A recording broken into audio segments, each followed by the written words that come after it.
Every day after school, a little boy named Ayan walked home alone. His shoes were old and his bag had a tear, but his face always had a bright smile. He didn't have much, but he never complained. One day, as he passed the local shop near his street, he saw two tired police officers sitting outside. They looked dusty and hungry. Ayan stopped and watched them for a moment. He could see their tired eyes and sweaty faces. They looked like they had been working all day without rest. Ayan looked into his lunchbox. His mother had packed him only one sandwich. It was all they could afford, and sometimes he even skipped lunch to save it for dinner. But today, he felt something in his heart. He looked back at the officers and walked toward them. "Excuse me, sir," Ayan said in his small voice. The officers looked up, surprised to see a little boy standing in front of them. "I have a sandwich. Would you like to share it?" The officers blinked. They looked at each other and then at the sandwich in Ayan's tiny hands. It was wrapped in an old napkin, but it was fresh. One of the officers smiled kindly. "Are you sure, son? That's your lunch, isn't it?" Ayan nodded. "You protect us every day. You look hungry. You deserve it more." The older officer gently took the sandwich. "Thank you, son. What's your name?" "Ayan," he said. "I live just a few streets away." The younger officer noticed Ayan's shoes. The soles were almost gone. His clothes were clean, but faded. "Ayan," he said softly, "where are your parents?" "My mom is at work," Ayan answered. "She cleans houses. I wait for her at home. My dad—" He paused. "He's not with us anymore." The officers nodded quietly. They didn't ask more. Ayan smiled once again and ran off before they could say anything else. That small act stayed with the officers all day. The next day, Ayan came again. This time, he brought a small fruit with him, a banana. He split it in two and gave them each half. "This is for energy," he said with a grin. By the third day, all the officers at the local station were talking about the little boy who kept giving away his food. They didn't understand why a boy who had so little was so generous. They asked around, but no one knew much about Ayan. One of the officers, named Officer Remen, couldn't stop thinking about him. "He's just a kid," Remen said to his partner, "but his heart is bigger than most adults I know." His partner agreed. "I think we should follow him. Just make sure he's okay." The next afternoon, Ayan came again, this time with a small packet of biscuits. As always, he offered them with a smile and ran off before anyone could say much. Officer Remen quietly followed him from a distance. Ayan didn't walk far. Just 5 streets down, he entered a narrow alley. At the end was a small broken house made of bricks and rusted sheets. The door was wooden, cracked, and barely standing. Ayan went inside and closed the door. Remen stood outside for a moment. He looked around. The neighbors were poor. The street was quiet. It was clear this was not a safe place for a little boy to grow up. He returned to the station and told the others, "That boy lives in a broken house. He has nothing. And yet, he brings us food every day." Another officer asked, "Why would he do that?" Remen shook his head. "I don't know. But there's something more. I feel like he's hiding something." The next morning, Officer Remen couldn't stop thinking about the boy. Ayan. He had seen many people in his years on duty, some rich, some poor. But Ayan's eyes were different. They held pain, and something else, kindness. As Remen got ready for patrol, he kept looking at the clock. Ayan usually came by after school, around 3 p.m. That day, Remen wasn't going to wait at the station. He stood near the same shop and pretended to check his phone. His eyes searched every corner. Right on time, Ayan appeared. His backpack looked even older than before. One strap was tied with a string, but his face still had that same smile. This time, he carried a small pack of juice and 2 pieces of toast. "Good afternoon, sir," Ayan said, offering the food with both hands. Remen smiled. bent down, and took it. You're always helping us, Ayan. But can I ask something today? Ayan blinked. Sure. Remen gently asked, why do you bring us food when you hardly have any for yourself? Ayan paused. His smile faded a little. He looked down and softly said, because you all protect people like me. My dad used to say, real heroes wear uniforms. Remen's eyes widened. Your dad said that. Ayan nodded. He used to wear a uniform too, before he went to heaven. Remen's heart skipped a beat. He wanted to ask more, but he didn't want to scare the boy. Do you miss him? Remen asked. Ayan looked up. Every day. But when I see you and other officers, I feel like he's still around. That answer hit Remen like a wave. Later, Remen returned to the police station and shared everything with his team. His dad was one of us, he said. That boy isn't just being kind, he's trying to stay connected with his father. Another officer said, but why hasn't he told us before? Which officer was his father? Remen decided they needed to know more. He went back to Ayan Street the next day. This time, he didn't follow the boy secretly. He knocked on the door. After a few moments, Ayan's mother opened it. She looked tired. Her clothes were faded, and her eyes had deep circles under them. Yes, she asked politely. Ma'am, my name is Officer Remen. Your son Ayan, he brings us food every day. He says his father was a police officer. Her eyes filled with tears immediately. She stepped aside and let him in. Inside, the home was small. One bed, a few cooking pots, and a single fan that made a soft rattling sound. On the wall, there was a photo of a man in police uniform, his face proud, his chest decorated with a badge. That's my husband, she said, pointing to the photo. He died in service 5 years ago. He was shot during a robbery case. Remen looked at the photo closely. The man's name was Officer Jamil. He remembered hearing that name in the past. He was a brave man, Remen said. Your son is just like him. The mother wiped her tears. We don't get much help. After his death, life became very hard. Ayan was just a little boy, but he never forgot his father. He says helping officers makes him feel close to them. Remen felt something tight in his chest. He gives us his lunch, his only food. The mother nodded slowly. I scold him sometimes, but he always says, Ami, Baba would be proud. Remen looked around again. There was barely anything in the house. No TV, no fridge, not even proper shoes for Ayan. Yet the boy never showed sadness, only smiles. That night, Remen couldn't sleep. He kept thinking about Ayan's words. Real heroes wear uniforms. He remembered Ayan's tiny hands offering the sandwich, the torn school bag, the shy smile. And it broke him. The police station was quiet the next morning. Officer Remen stood in front of his team, holding a small photo in his hand. It was the same picture from Ayan's house, his father, Officer Jamil, in full uniform. Remen placed the photo on the table. This man gave his life protecting others. Now his son is doing the same, in his own small way. We owe him. One of the older officers, Inspector Ferris, walked over and picked up the photo. His face went pale. I know this man, Faraz said softly.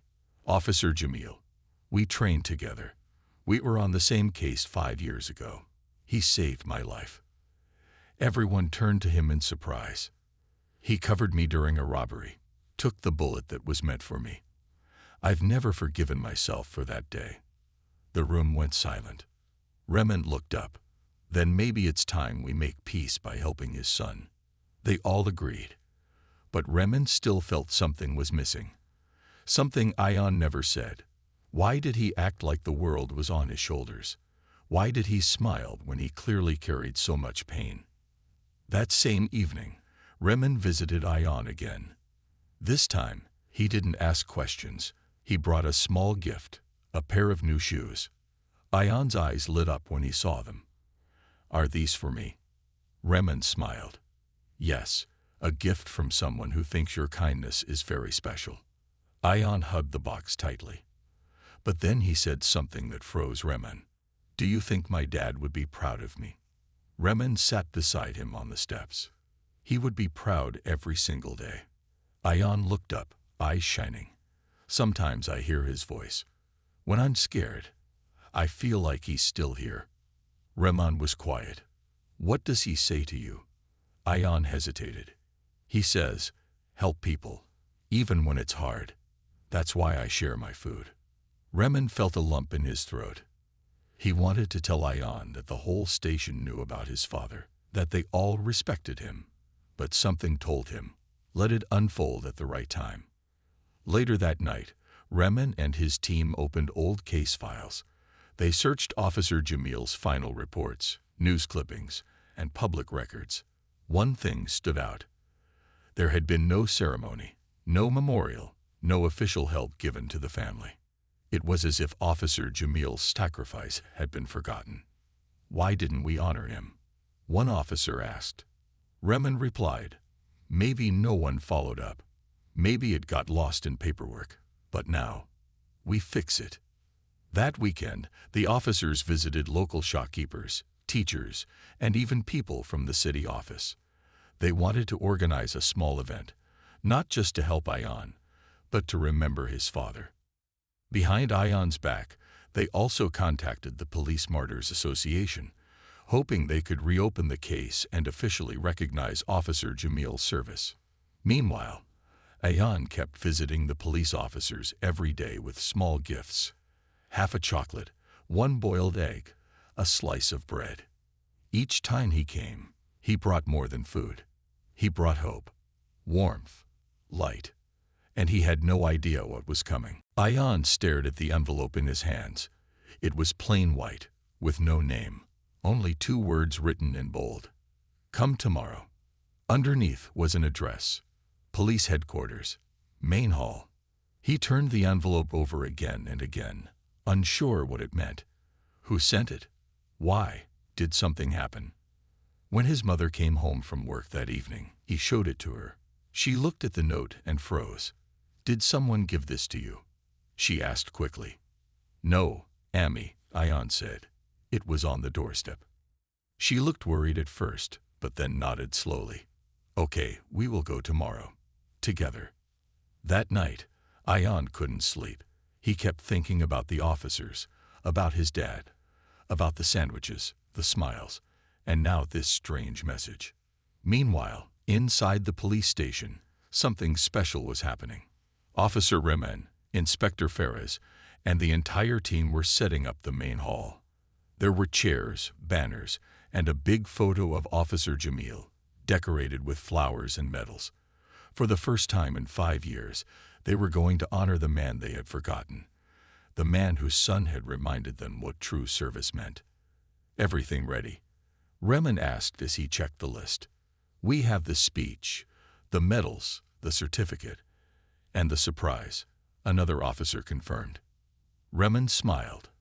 Let's make tomorrow a day this boy never forgets. But the plan had one more secret twist, something only Remen and Inspector Ferris knew.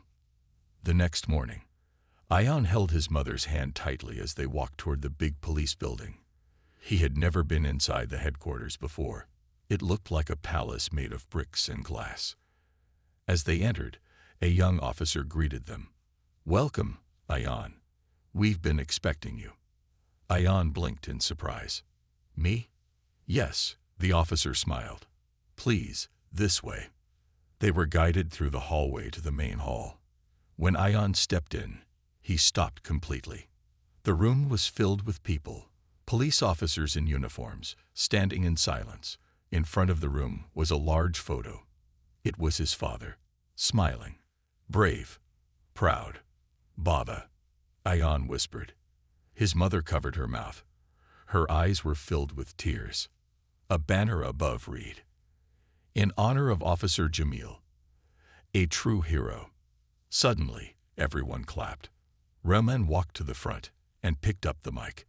Ladies and gentlemen, today we are here not just to honor a brave man, but to thank the boy who reminded us what true sacrifice and love look like. He pointed toward Ion. This little boy gave us food, care, and kindness, even when he had nothing. He didn't do it for attention. He did it because his father taught him to love and protect others. Ion looked down shyly. Remen continued. Officer Jamil gave his life in the line of duty. Somehow, the world forgot him. But his son didn't. And today, we make things right. One by one, officers stood up to speak about Jamil. Stories about his bravery, his jokes, how he saved lives. Every word made Ion's heart grow bigger. Then came the final moment. Inspector Ferraz walked over to Ion with a small box. "Ion," he said, kneeling down, "this is your father's service medal. It should have been given to your family 5 years ago. Today we give it to you, with honor and pride." He opened the box. Inside was a shining medal with Officer Jamil's name engraved on it. Ion touched it gently. His hands were shaking. "Your father was a hero, Ion," Ferraz said, his voice cracking. "And so are you." Everyone clapped again. Some officers had tears in their eyes. But then, Remen held up his hand. "One more surprise," he said with a smile. He pointed to a door at the back. The door opened slowly. A group of people walked in, community leaders, businessmen, and even school principals. One of them stepped forward and handed Remen a large envelope. "This is for Ion," the man said. "A full scholarship for his education. Uniforms, books, transport, everything. Because a boy like him should never be held back by money." The crowd clapped louder than ever. Ion looked up at his mother, his eyes wide. "Ammi, I can go to a good school now." She nodded, her tears falling freely. "Yes, Beta, you can." The event had ended. People were leaving slowly, shaking Ion's hand, patting his back, and telling his mother how proud they were. The once small boy with sandwiches had become a symbol of love and honor. But inside Ion's heart, something still felt missing.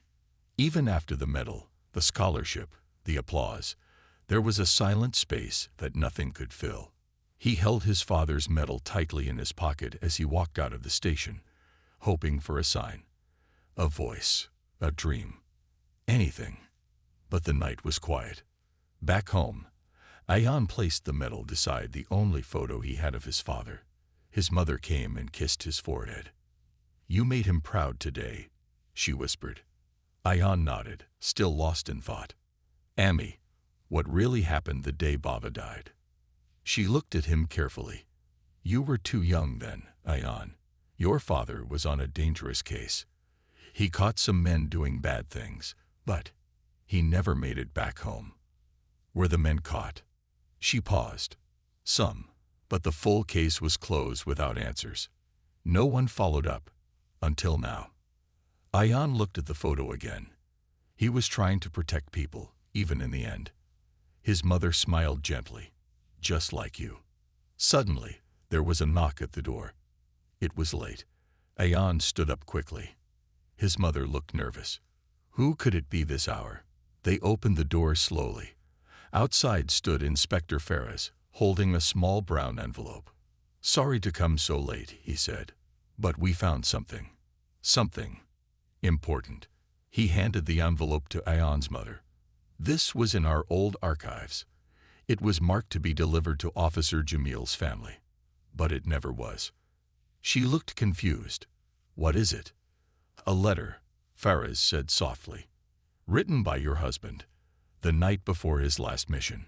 Ion's heart stopped. They slowly opened the envelope. Inside was an old folded paper. Ion's mother began to read aloud.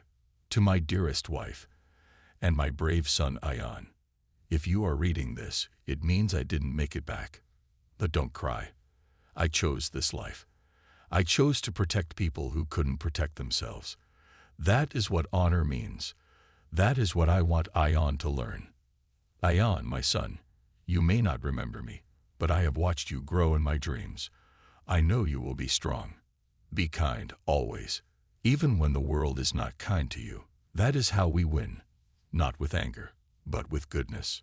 And if one day you wonder if I loved you, know this: I love you with every breath I had, and I'll keep loving you, even from the skies above. Live proudly, my little hero. Baba. The letter fell silent in the room. Tears rolled down Ion's face, but his lips slowly formed a smile. His father had left him more than a medal. He had left him a message of love. Faraz wiped his own eyes. He was one of the best men I ever knew, and now the world knows it too. From that day on, Ion's story spread beyond the town. News channels picked it up. Social media shared his photos, his kindness, his father's story. People from all over the country sent him letters, gifts, books, and even offers to support his future. But Ion didn't care about fame. He still packed extra sandwiches. He still visited the police station every week. He still smiled at people on the street, even if they looked sad. Because now, he carried his father's mission inside him. Days turned into weeks, but the memory of that day never left Ion.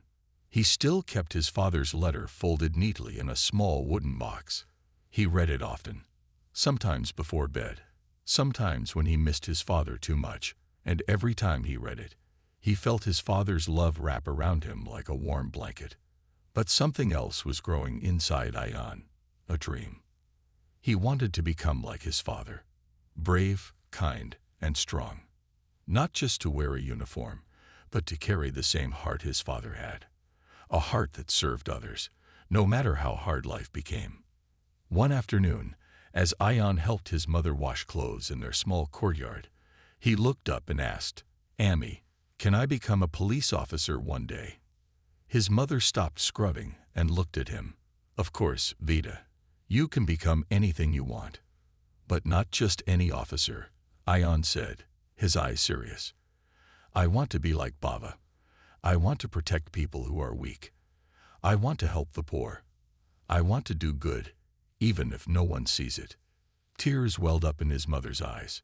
She pulled him close and hugged him tightly. "Then you already are like him, Ion, more than you know." Meanwhile, across the city, Inspector Faraz sat in his office. He had a photo of Officer Jamil and Ion on his desk now. That boy had reminded the entire department of something they had forgotten: why they wore the badge in the first place. He called in Officer Rehman. "I've been thinking," Faraz said. "This boy, Ion, he has something rare. Heart, bravery, purity." Rehman nodded. "He changed us." "I want to start something," Faraz said, pulling out a file. "A scholarship for kids of fallen heroes. We'll name it after Officer Jamil." Rehman smiled. "And Ion will be the first one." "No," Faraz replied. "He'll be the one who started it all. The reason behind it." In the following months, news spread everywhere. People who had lost police family members came forward with stories. The police department started support programs. Schools began honoring kids of brave officers, all because of one small boy with sandwiches. Ion was invited to events, not because he was famous, but because he had become a symbol of hope. Once, during a school function, the principal asked Ion to speak in front of the whole class. Ion stood nervously, holding a mic too big for his hands. He looked at the crowd, then down at his shoes, and finally said, "My Baba told me to be kind, even when the world is not. So I tried, and it worked." The room went silent. Then, slowly, everyone began to clap. Not for the speech, but for the truth. One special day, one Sunday morning, a black car stopped in front of Ion's house. Two officers stepped out and handed him a small invitation. It read, "You're invited to the Republic Day ceremony. Special guest, Ion Jamil." His mother gasped, "Ion, this is the national event." Ion couldn't believe it. He didn't understand why he was chosen. He was just a boy. He didn't do anything big. He only gave some sandwiches and smiled at tired people. But maybe that was big enough. The day of the ceremony, Ayan wore a neat white kurta. His hair was combed carefully.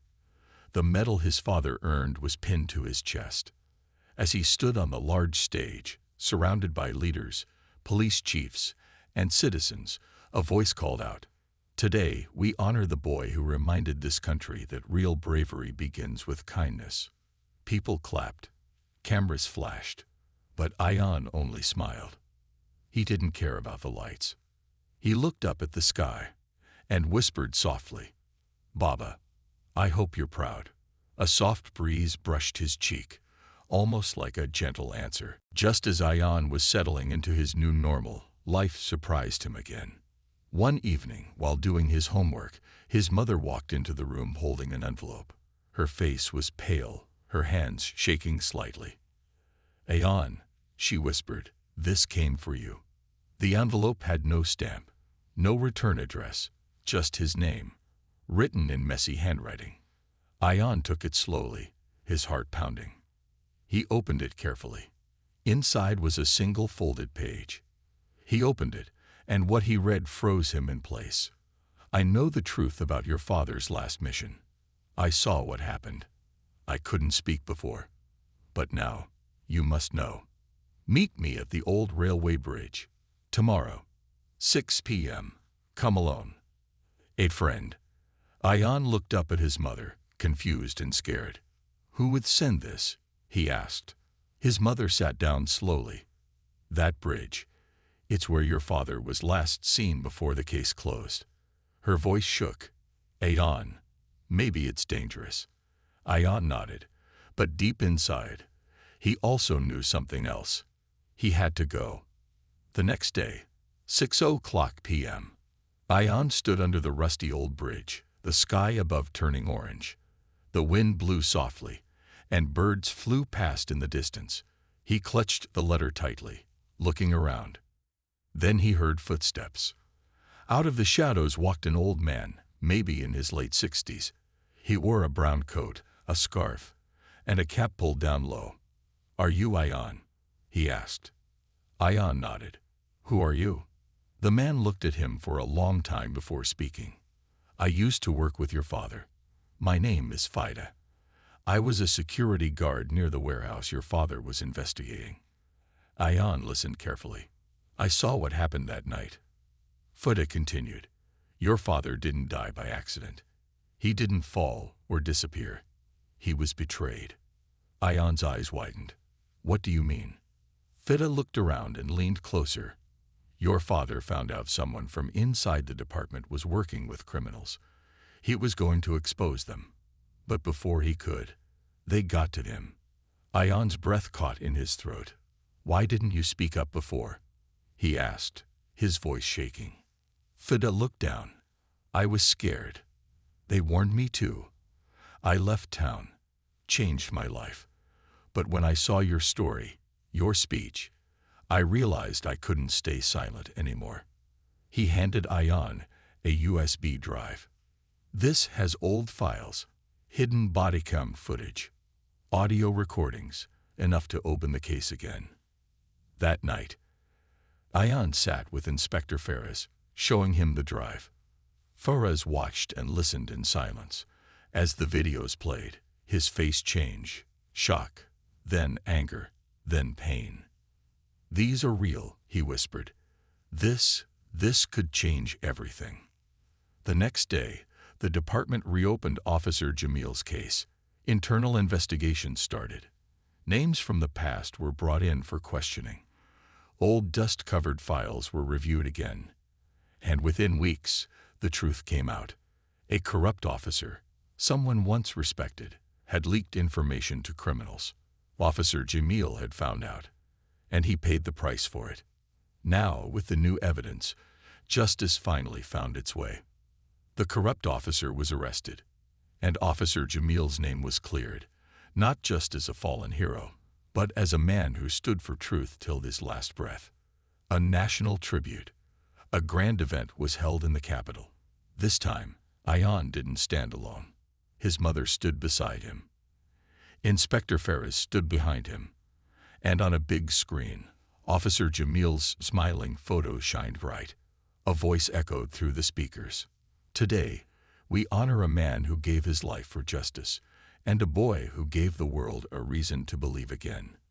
The audience stood and clapped. Ion held a new medal in his hand, the National Bravery Award.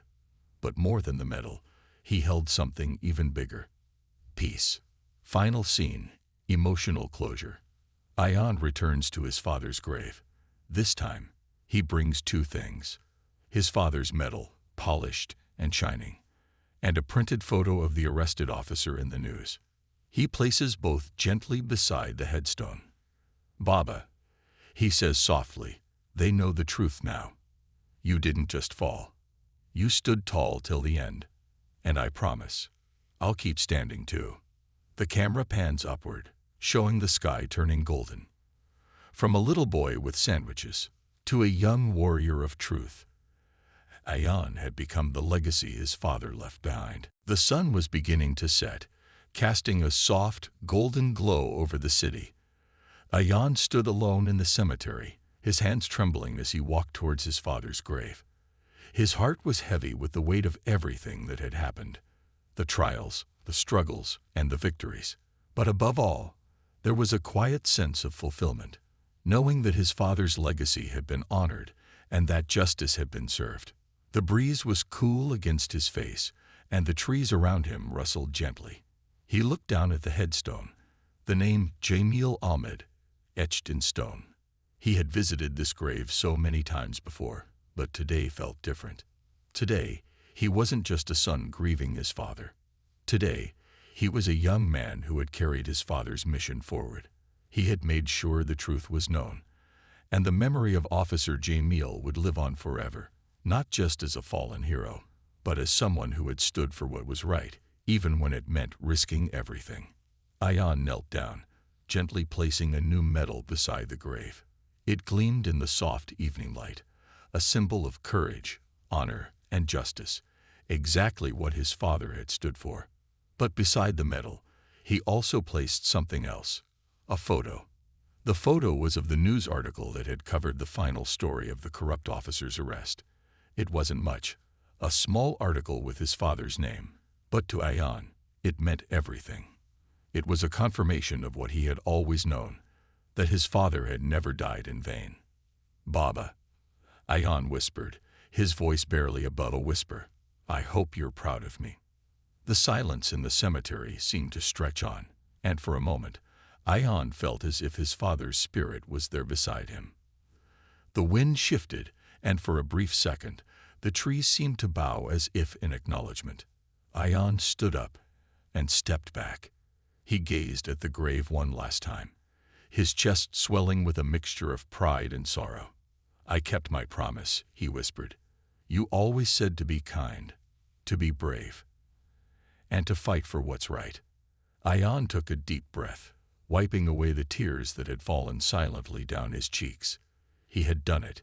He had honored his father's memory in the way he knew best, not by vengeance, but by carrying the light of truth. As he stood there, lost in thought, he felt a small presence behind him. He turned around to see his mother, standing a few feet away, looking at him with pride and a soft smile. She walked up to him slowly, her eyes full of emotion. Without a word, she wrapped her arms around him. Ion held her tightly, the strength of their bond filling him with warmth. "You've made him proud, Ion," she whispered into his ear. He nodded, a smile tugging at the corner of his lips. He couldn't speak. His heart was too full, his emotions too raw. But in that moment, words didn't matter. What mattered was that the truth had been revealed, and that his father's name had been cleared. The shadow that had hung over their family for years was finally lifted. Ion stepped back and looked up at the sky, his heart filled with peace. In that moment, he understood what his father had meant when he said, "Be kind, even when the world isn't kind to you." The world might not always be fair, but sometimes the smallest acts of kindness, like a sandwich or a smile, could lead to something greater than anyone could imagine. Ion knew that he would carry his father's legacy forward, not just as a police officer, but as a man of honor, someone who would always stand up for what was right, no matter the cost. He had learned that true courage wasn't just about fighting battles. It was about having the strength to do what was right, even when it was the hardest thing to do.